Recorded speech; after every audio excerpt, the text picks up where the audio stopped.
ज़ाहिरा वसीम ने अपनी शादी के यादगार लम्हात शेयर कर दिए।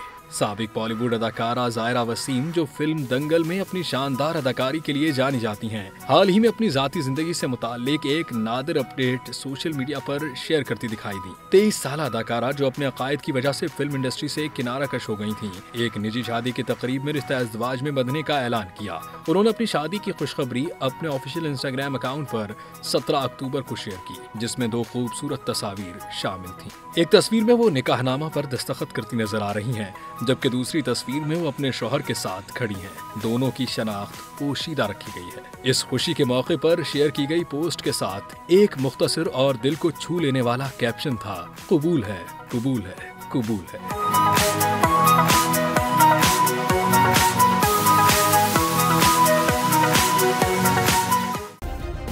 सब्सक्राइब करें और बेल दबाएं ताकि कोई खबर रह न जाए।